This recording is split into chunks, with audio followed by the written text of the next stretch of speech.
Hello everyone. Unit number 9 हम देख रहे थे। और 9 यूनिट जो है एनर्जी सेविंग टिप्स, और जिसमें हम लोगों ने बेसिक एनर्जी सेविंग टिप्स के क्या क्या लाभ हैं इसको देख लिया था। ये डिस्कस कर लिया था कि पर्यावरण से लेकर के ऊर्जा दक्षता पे क्या प्रभाव पड़ता है, ऊर्जा दक्षता पे क्या प्रभाव पड़ता है। यह भी देखा था कि हमने अलग अलग उपकरणों के लिए एनर्जी सेविंग टिप्स की आवश्यकता है। और उस क्रम में हमने पहला जो देखा था एसी, एयर कंडीशनर के लिए एनर्जी सेविंग टिप्स को हम लोगों ने देखा था। ठीक है। अब अगला जो यहाँ पे टॉपिक हमारे पास है एनर्जी सेविंग टिप्स के लिए, वो है रेफ्रिजरेटर। ठीक है, वो है रेफ्रिजरेटर। ठीक है, चलिए। देखो, रेफ्रिजरेटर क्या है हमारी एनर्जी सेविंग टिप्स में। आपको पता है कि जो फ्रिज हमारा है वो भी एक इलेक्ट्रिकल सप्लाई से चलने वाला उपकरण है। उसके लिए भी विद्युत ऊर्जा की आवश्यकता होती है, और अमूमन अधिकतर घरों में फ्रिज पाया जाता है। ठीक है, अमूमन।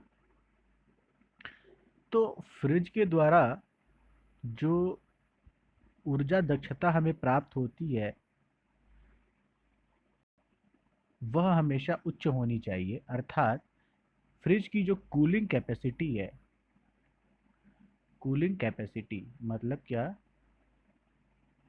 शीतलन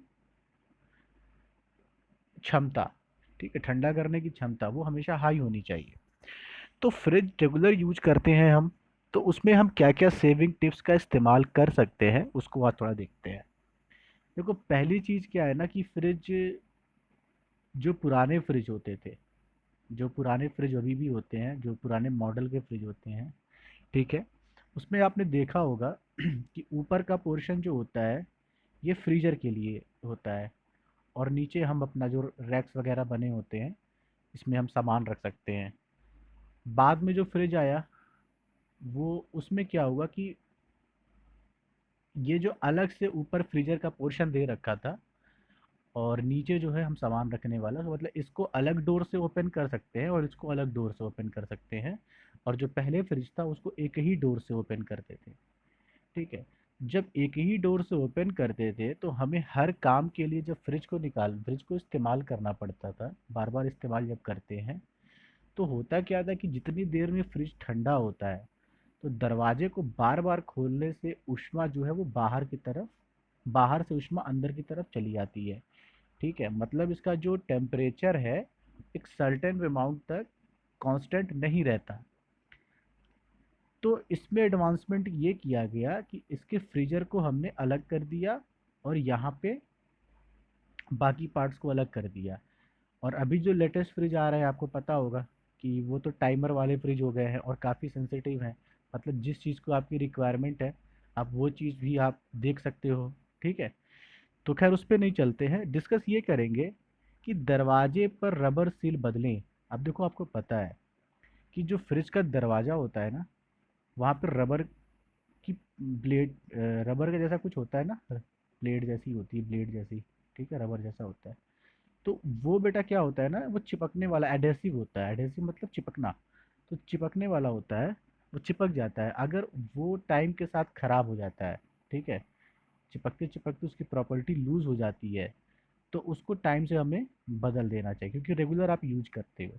तो पहली चीज़ ये है कि उसके दरवाजे को हम रेगुलर बदलते रहें, और जब भी दरवाजे को हम बंद करें तो बहुत फोर्सफुली ना बंद करें, उससे जल्दी खराब होने की संभावना होती है दरवाजे की। ठीक है। तो ये सब बेसिक सी एक बात है। ठीक है, चलिए। अगला इसमें हम ये कह सकते हैं कि अपने फ्रिज को हाई टेम्परेचर सोर्सेस से सुरक्षित रखें।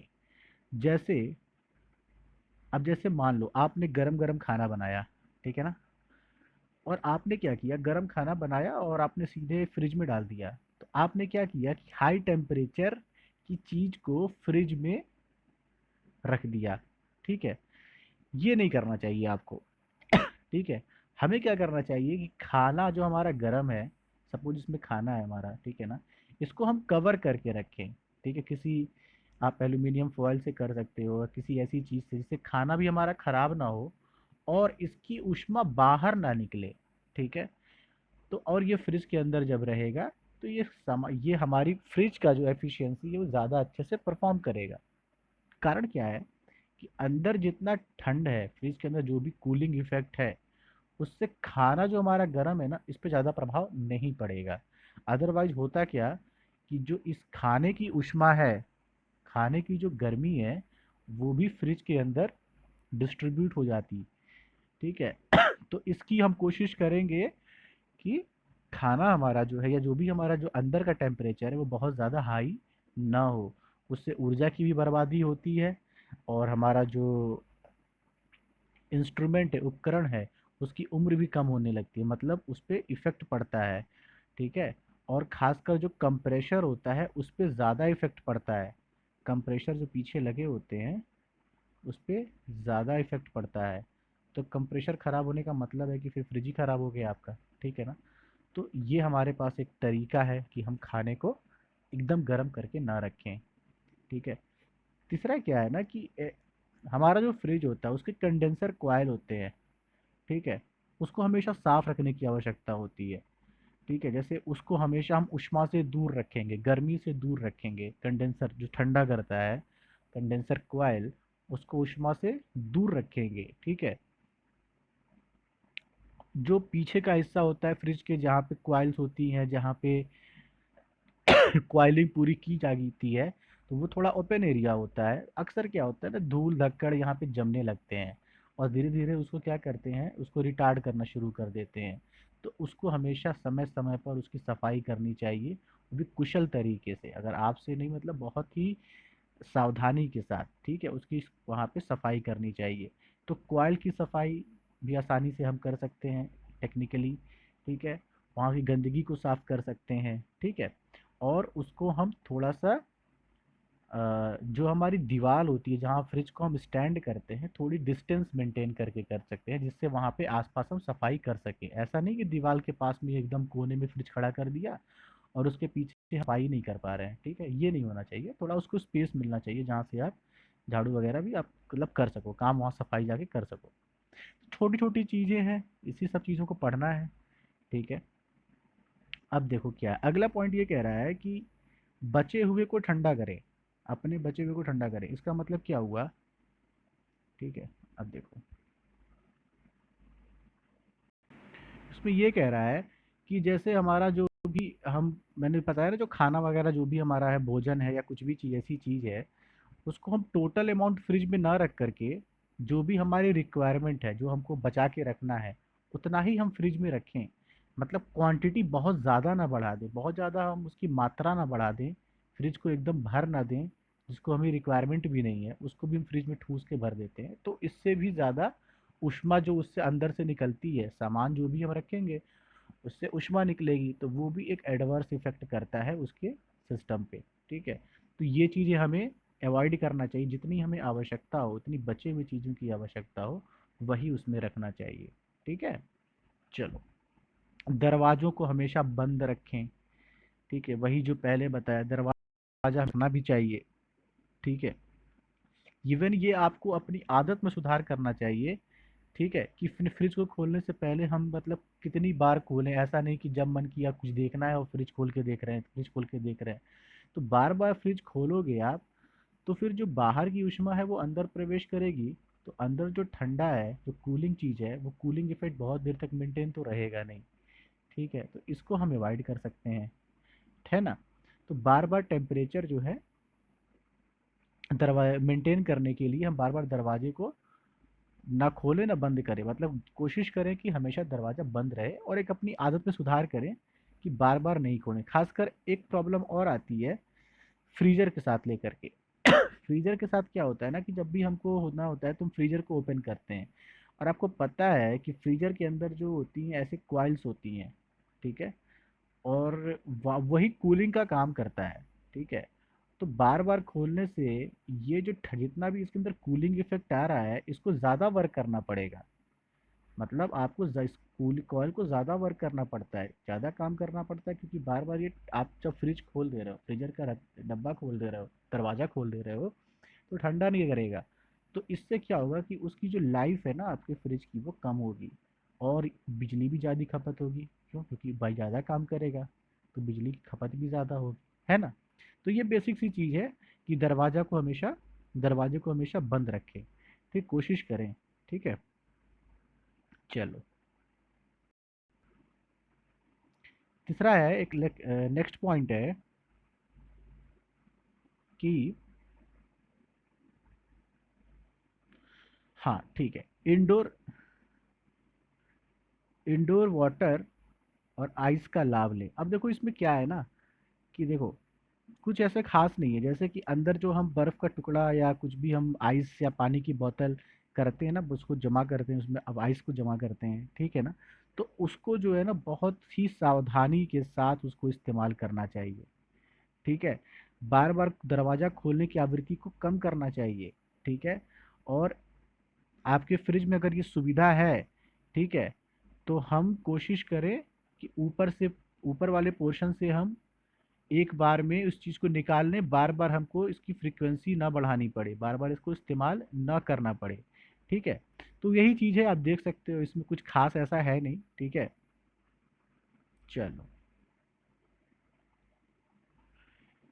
फिर है कि अपनी फ्रिज से व्यवस्थित और अव्यवस्था को हटा दें। अब देखो क्या है, बहुत छोटी सी चीज़ ये भी है कि भैया ये व्यवस्था और अव्यवस्था क्या है। जैसे अंदर हमारा जो भी सामान है, ठीक है ना, अब सामान को रखने की व्यवस्था के बारे में बात कर रहा है कि अंदर जो भी सामान है वो किस तरीके से हम रखते हैं, भाई ज़्यादा से ज़्यादा सामान भी आ सके। ठीक है, और सही तरीके से रखने से क्या होता है, और सही अमाउंट का सामान होना चाहिए। ऐसा नहीं कि फ्रिज को हमने ठूस दिया।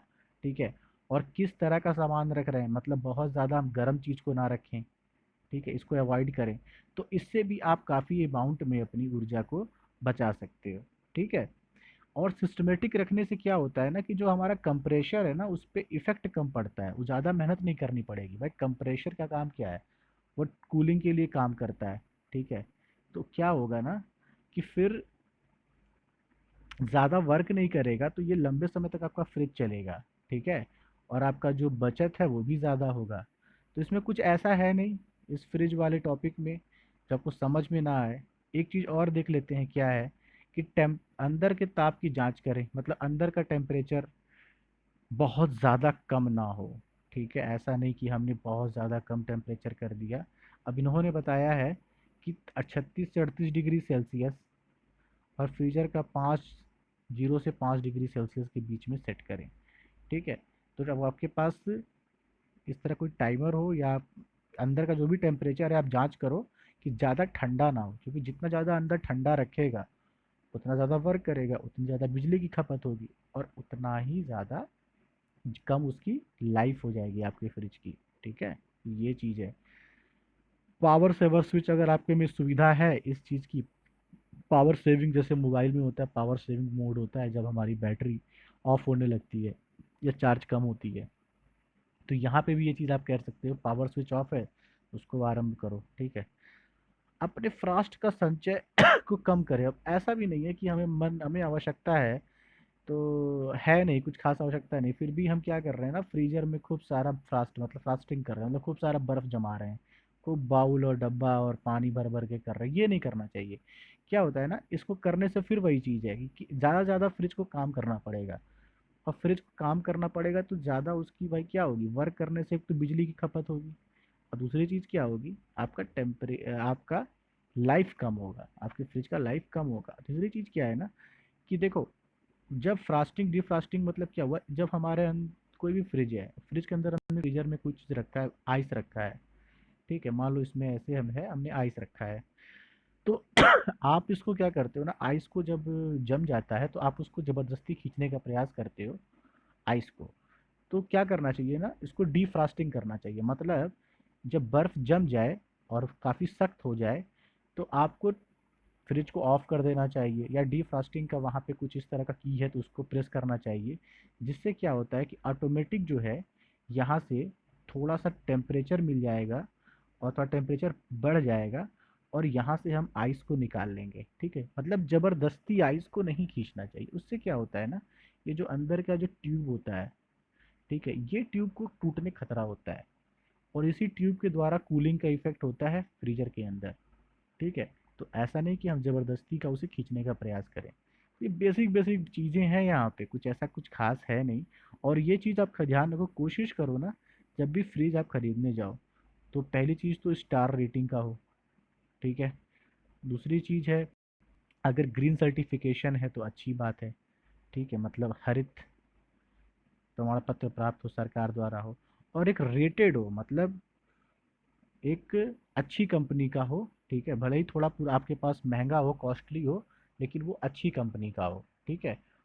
तो ये चीज़ें हैं। और एक चीज़ और, अगर आपके पास पुराना है कोई फ्रिज है, तो कोशिश करो कि ज़्यादा पुराने फ्रिज को इस्तेमाल ना करें, उसकी जगह आप नया फ्रिज ही ज़्यादा इस्तेमाल करो, ठीक है।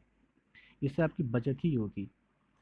अब अगला पॉइंट जो है इसमें, वो है कि वाटर हीटर। अब वाटर हीटर का काम क्या है? पानी गर्म करना, ठीक है, पानी गर्म करना।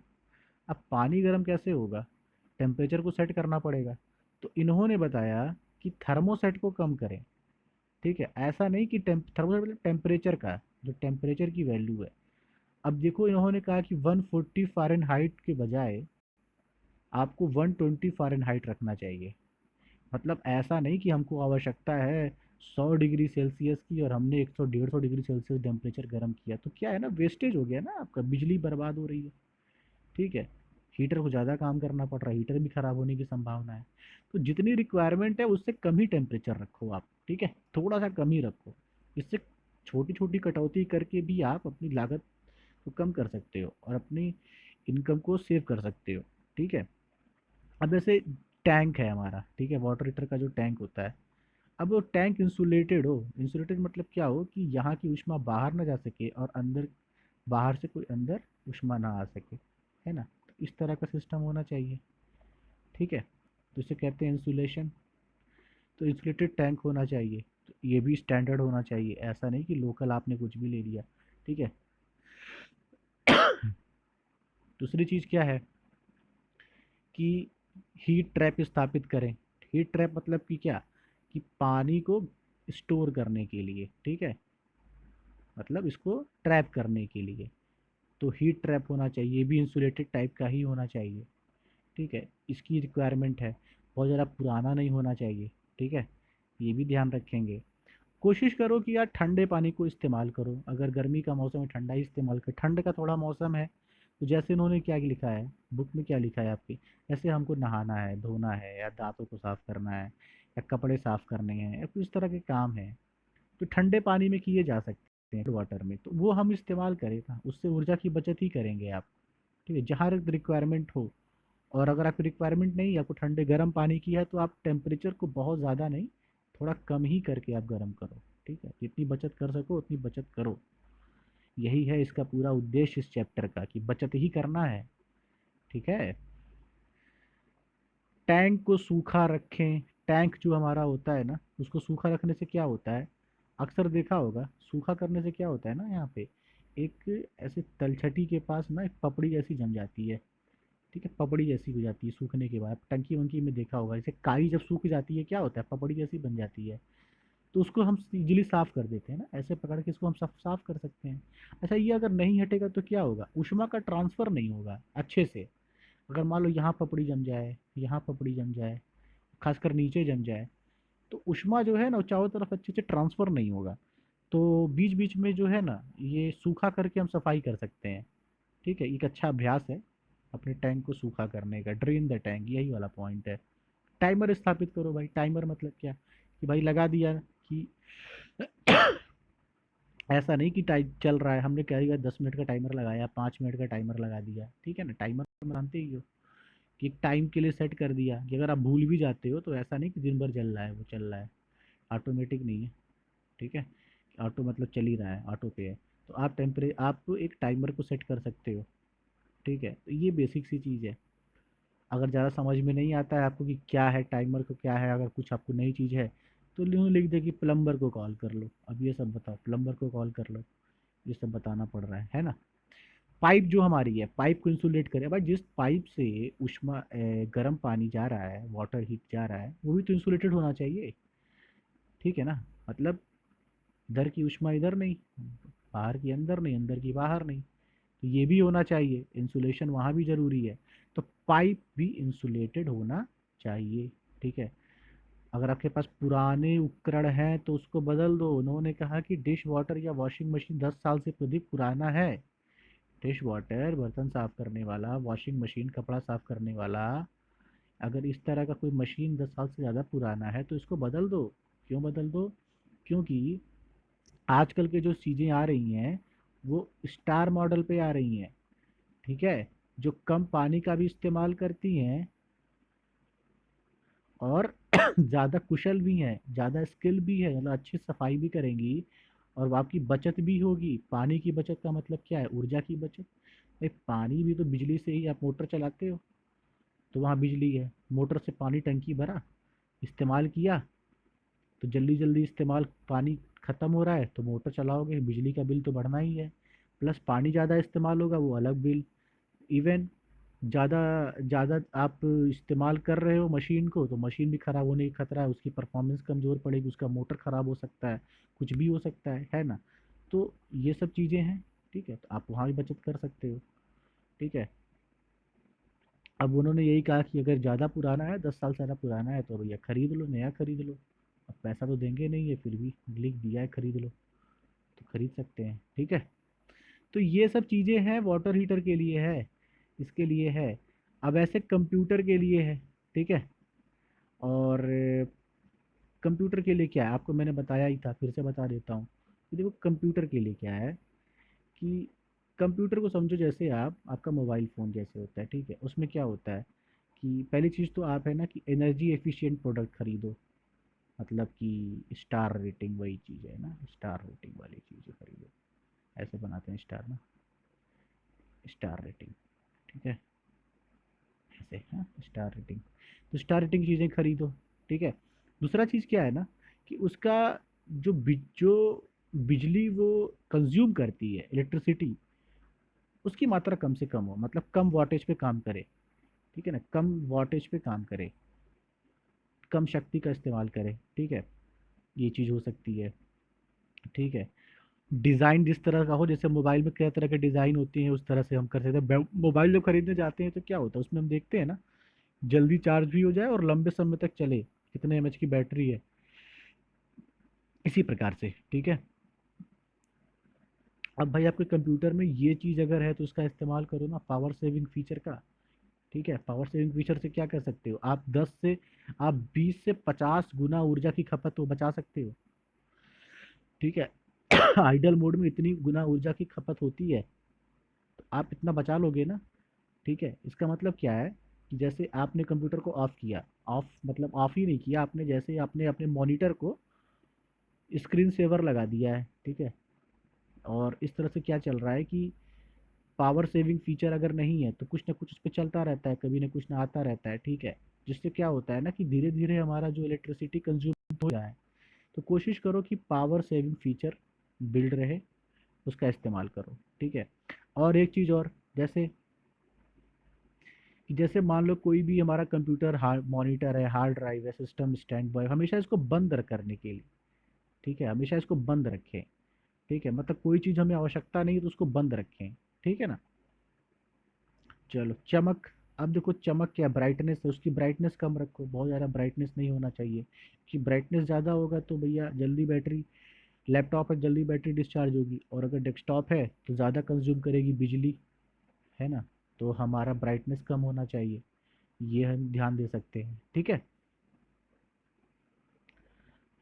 ओके। और क्या है, स्क्रीन सेवर का, भाई स्क्रीन सेवर का इस्तेमाल करो ना। इन्होंने कहा कि अपने, ऐसा नहीं है कि बस वो दृश्य देखने के लिए स्क्रीन सेवर लगा दिया है। ठीक है, स्क्रीन सेवर का इस्तेमाल करके भी काफ़ी ऊर्जा बचाई जा सकती है। सीनरी वगैरह आता है, स्क्रीन टाइप, कई टाइप के स्क्रीन सेवर होते हैं, तो उसको आप अवॉइड करो, स्क्रीन सेवर ना लगाओ। ठीक है, बल्कि मॉनिटर को ही प्रॉपर बंद कर दो, शट डाउन करो, अगर इस्तेमाल नहीं करना है। ठीक है।